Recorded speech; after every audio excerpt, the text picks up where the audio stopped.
A daughter's fight for her future. You'll never be as good as your brother anyway. My father spat, his voice cold and sharp, echoing through his grand office lined with dark mahogany panels. His words cut through me like a knife, making my heart pound. I stood there, gripping my business proposal so tightly that the pages crumpled in my hands. I had spent years preparing for this moment, 10 years of education, late nights studying, and endless hours working to prove myself, and now, with just a few cruel words, he had dismissed me completely.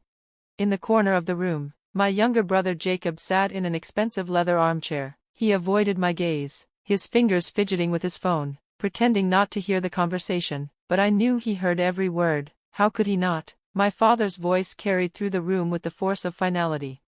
My name is Mandarin Brown. For as long as I can remember, I believed I was meant to help run my family's company, Brown Technologies. It wasn't just a job I wanted, it was my life. While other kids played with dolls or ran around outside, I sat at the dinner table listening to my parents talk about business strategies and company profits. I spent weekends at the office, following department heads, learning everything I could.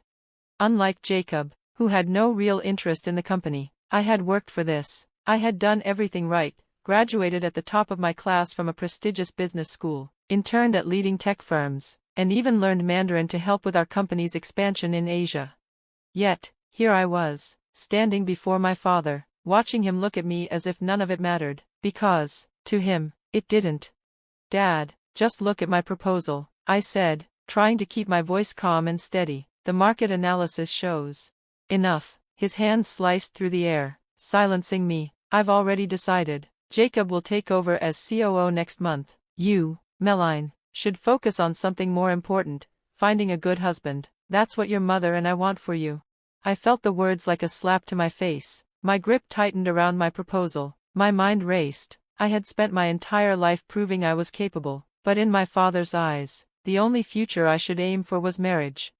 Jacob shifted uncomfortably in his seat. He wasn't stupid, he knew he wasn't the right choice. He had barely passed his business classes, spent more time on the golf course than in the office, and had never shown any real passion for the company. But he was the son, and that was all that mattered to our father. For years, I had lived with the feeling of being overlooked, of being second to Jacob simply because of my gender. But this time, something inside me shifted. Maybe it was the way my father smirked when he mentioned marriage, or the way he hadn't even bothered to look at my proposal.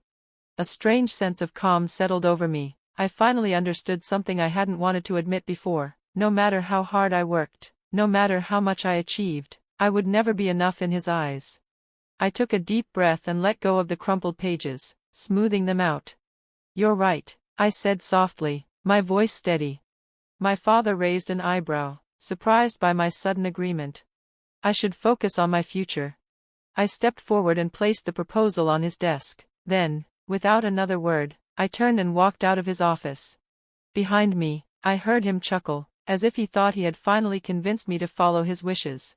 He had no idea that I wasn't giving up. I was just getting started.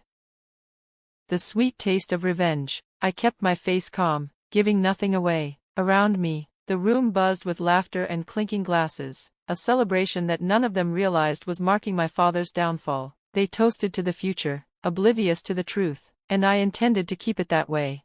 Later that evening, I sat alone in my office, high above the glittering skyline of Singapore. The city lights stretched endlessly, their reflections dancing on the glass walls. This view had once been a dream, a distant goal. Now, it was mine. My phone vibrated on my desk, breaking the silence. I glanced at the screen. Jacob. We hadn't spoken in years, not since the day I walked out of my father's office, leaving behind everything I had once believed was my destiny. I wasn't surprised he was reaching out now. "Dad's losing it," the message read. "The board is pressuring him to modernize, but he won't listen, says he won't be bullied by some upstart company." I let out a quiet laugh. The irony was delicious. The same man who had spent his entire life controlling others, who had spent years trying to force me into a role I never wanted, was now being forced to change by the very person he had dismissed. And he didn't even know it yet. The next morning, news broke that Brown Technologies was planning an aggressive expansion, announcing its intention to acquire promising startups. It was a desperate move. My father was trying to buy his way out of trouble, throwing money at the problem instead of facing the truth. At our morning strategy meeting, My CFO was blunt. "They'll be coming for us soon," she warned, flipping through the latest reports. "We're too big of a threat to ignore." She was right. Within weeks, the first offer arrived from Brown Technologies' acquisition team. The amount was staggering, far more than our company was worth on paper. My executive team was ecstatic. "This is the best deal we could have hoped for," my COO said excitedly. "With their resources, we could scale globally overnight." The room buzzed with discussion, voices filled with excitement and optimism, but I remained silent, staring at the thick proposal folder in front of me. I had been waiting for this moment for too long to give in now. "Schedule a meeting," I said finally, my voice calm. "I want to handle this personally."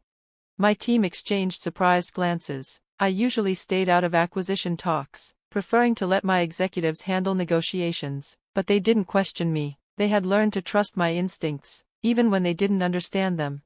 What they didn't know was that this meeting wasn't just business, it was personal.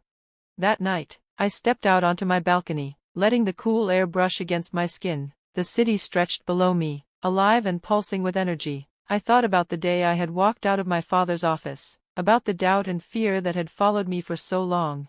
But now, those fears were gone. My mistake, my so-called failure, had turned into something worth millions. And now, the man who had once dismissed me as nothing more than a daughter to be married off was about to realize exactly what he had lost. My phone vibrated again. Another message from Jacob.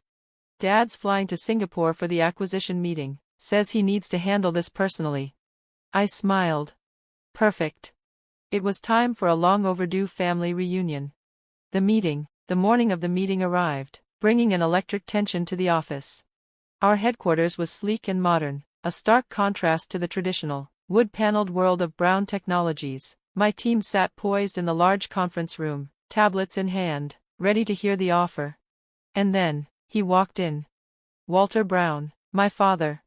He entered the room flanked by his top advisors, exuding the same self-assured arrogance I had grown up with. He scanned the room with practiced authority, until his eyes landed on me. His steps faltered. His face paled.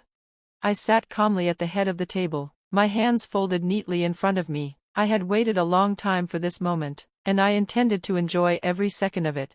"Meline," his voice was hoarse, barely above a whisper. "Hello, Dad," I said smoothly, gesturing to the chair across from me. "Please, take a seat, we have a lot to discuss." His advisors exchanged puzzled glances, whispering among themselves. My father, however, remained frozen in the doorway, his mind struggling to process what he was seeing. "What is this?" he finally demanded, anger creeping into his voice. "What kind of game are you playing?" "No game," I said, nodding toward the large presentation screen behind me. "Just business." I clicked a button on my tablet, and the screen came to life, displaying the logo of Novatech Solutions, my company, the one I had built from the ground up. "The company you're so desperate to acquire?" I continued, my tone even. "It's mine." The silence in the room was deafening. My team sat in stunned silence. This was the first time many of them had learned about my connection to Brown Technologies. My father's advisors exchanged frantic whispers, no doubt realizing the magnitude of what had just been revealed.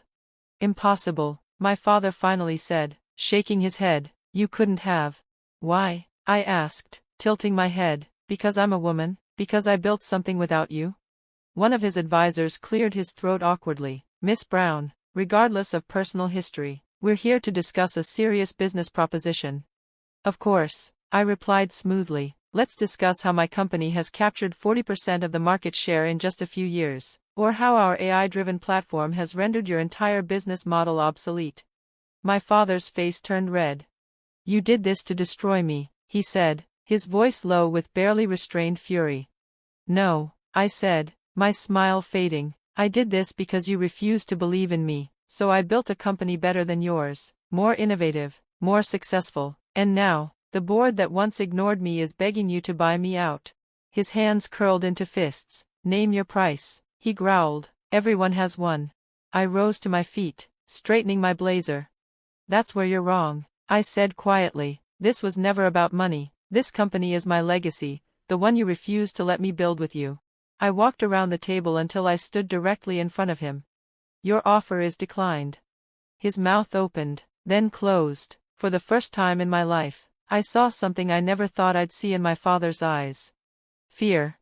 As he stormed out of the room, his advisors scrambling after him, I felt a weight lift off my shoulders. His world was crumbling, and there was nothing he could do to stop it. One of my executives let out a low whistle. "That was unexpected," she said. "You're Walter Brown's daughter?" I turned back to my team, the people who had believed in me, who had built this company with me, unaware of my past. "I am," I said simply, "but more importantly, I'm the CEO who's about to take this company global." The aftermath. News of my identity spread like wildfire. Headlines splashed across business publications. Tech heir destroys family empire. The daughter who outsmarted Brown Technologies. My inbox flooded with messages, old colleagues, childhood friends, even my mother. Everyone wanted to understand how the quiet, dutiful daughter had turned into her father's greatest rival. Jacob's message was the only one I read fully. "I always knew you were better at this than me. I just wish I had told you sooner." I smiled. As for my father?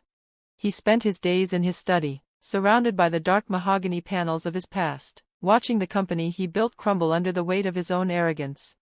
Sometimes, the most expensive lessons are the ones we learn too late.